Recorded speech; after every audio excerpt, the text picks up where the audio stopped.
When we're so overwhelmed by what's going on, with our kid just making us crazy, our natural response, our knee-jerk response is just tell them to be quiet already. Stop it already.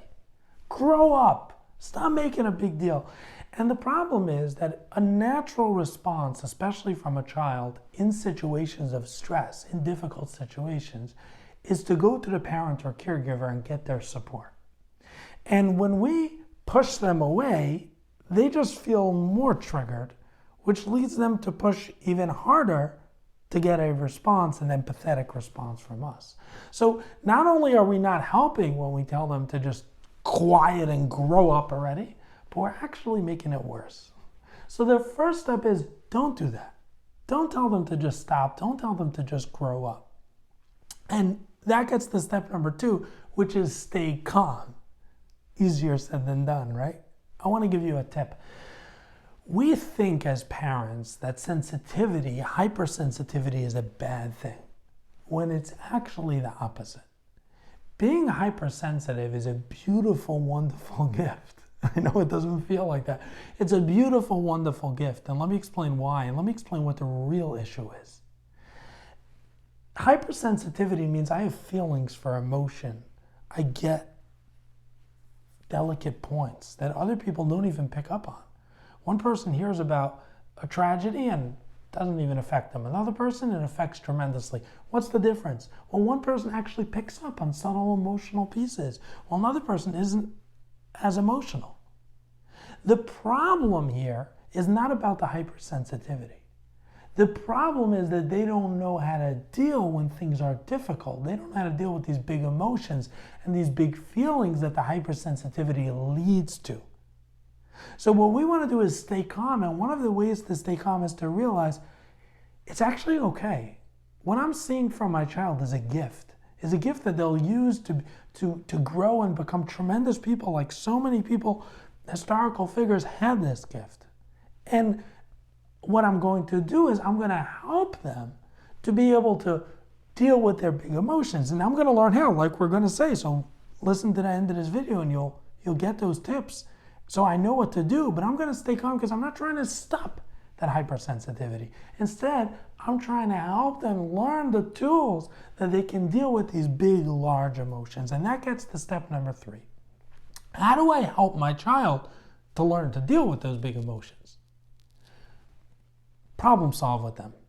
You see, what happens is that often as parents, when a child, especially a child like this, that makes us feel like we're going to rip our hair out, keeps on coming to us, we just want to give them answers. This person's bothering you, do this. This broke, do this instead. We're just like constantly giving them answers. And the problem is they never learn to problem solve themselves. And if they have to deal with such big emotions, the thing that they need most is to actually work with it and not just get shut down because they know what to do. They learn what to do when they problem solve. So what we're going to do is we're not going to just tell them what to do. We're going to get to their level. It could be a 4-year-old, a 7-year-old, a 13-year-old, whatever age they're at, and work it through with them, like sort of brainstorm with them. I hear that's so difficult, empathy. What do you think we could do? Problem solving. But don't just make it into some silly game. Actually work it through with them. Maybe we could do this, maybe we could do that. Brainstorm with them on their level. And what this does is, for step number 3, is it helps them to start problem solving themselves. And that gets to step number 4, which is close together. You know what's more important than problem solving? You know what's even more important? Actually feeling that I can problem solve. You see, we often think that it's all about skills, like as if I knew how to do this or I know how to do that, I'm going to be fine. It's actually not true. It's not true at all. I can have all the skills in the world, but if I don't feel that I can do it, it's not going to get me anywhere. You know how many successful people were never successful, or people who could have been successful were never successful? Not because they didn't have the skills. They never believed that they could.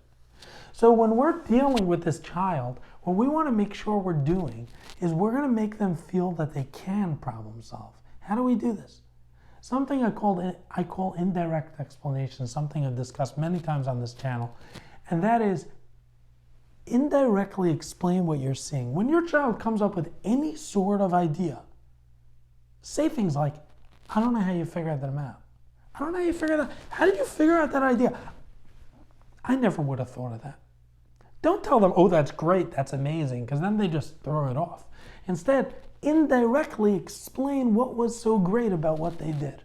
I never would have thought of doing that. I would have thought about doing this. But the way you thought of it, it works better.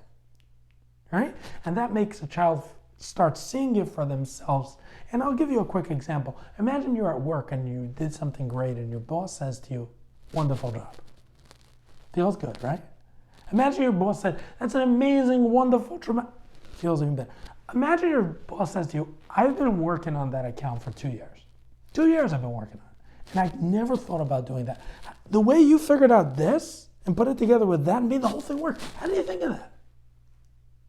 That feels amazing. You know why?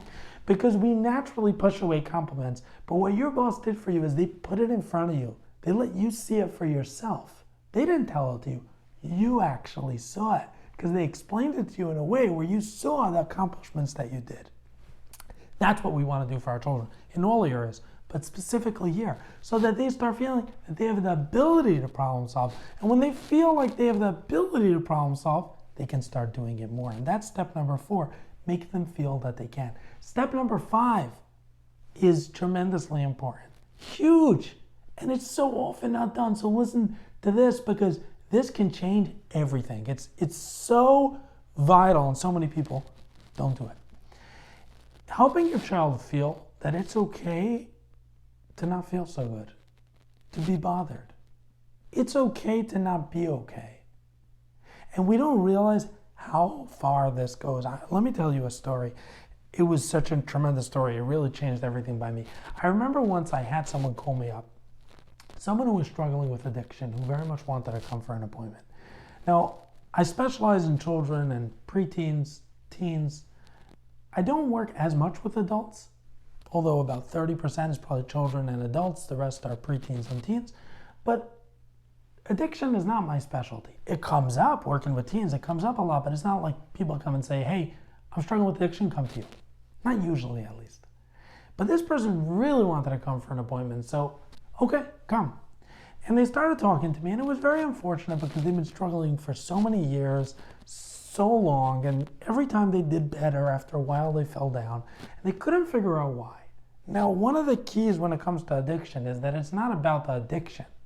It's about what the addiction is helping me with. That means something is bothering me and I sort of escape through addiction. And I was trying to figure out what might be the case over here, but no, I mean, they had difficult things and they knew how to problem solve, and they knew how to work with it, and he was a person of faith, and whenever difficult things came, he was able to accept it. Didn't seem like it was something like that. And then I realized something. What happened was he was so busy figuring out what to do and so busy accepting his lot in life that if something was bad and he didn't have an answer, he completely shut down. He couldn't deal. And I started talking to him and I said, imagine you're with your spouse, something happens, and his whole body started shaking. The idea of, but I can't. We don't realize how prevalent this is in today's society. We don't learn that it's okay to not be okay. It's okay because tomorrow will be better. It will pass. And that's what we want to help our children with. Seems to go the opposite of what we said before, but it actually works hand in hand. That means sometimes things don't work out. And our response to our children is, it's really, really tough. It really is. And you know what? Tomorrow will be better. That's all. You know what? I'll give you a hug. That's all. I'm sort of giving over that feeling that, yeah, it's really bad right now. It's really, really, really, really, really tough. I know. And you'll be okay anyway. Sometimes I just tell that to them directly. Sometimes I don't tell it to them, but I give them that feeling and I hold their hand while they struggle. And what this does is it helps them problem solve, like we said before, and they learn to problem solve, but they also learn that sometimes they don't have answers. And that's okay. They don't just fall apart when things don't work. And that helps with their hypersensitivity. That sometimes, yeah, things are sensitive, things hurt, and they go on. And now we'll get to the last step. And when you finish this, you got a huge picture here. So listen to the end because this is really, really important. Safety. Safety in children is essential. We think safety means like, oh, not getting smashed over the head. But safety really has to do with what we talked about in the beginning. Remember we talked about not telling them to stop and being okay with it, staying calm?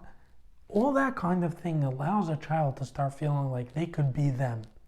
When a child starts feeling that I'm not allowed to be hypersensitive or I cannot be me, growth stops. And this is one of the greatest reasons from childhood trauma is the growth cannot work when I don't feel safe. I have to be able to feel that I can be me. When we have a child who's struggling, the most critical thing that we can give them is that feeling of safety. Make them feel that they're allowed to describe their feelings. Feelings are okay, and we're not thrown off by it. We're big enough to hold their feelings. Don't just push them down, because that will cause them to shut down and not grow in all the ways that you want to. So subscribe, like the video, get involved in the comments, tell me what you thought, because we got 7 steps here. Or 6, 7, I don't even know. But they were huge, they were so important. Don't tell them to stop. That was number 1, right? Number 2 was stay calm. Number 3 was teach them to problem solve. Number 4 was help them feel that they can problem solve. Number 5 was make them feel that it's okay to not be okay. And number 6 was safety. So 6 steps altogether. I got my numbers all off. Huge, really will help you transform your child's life.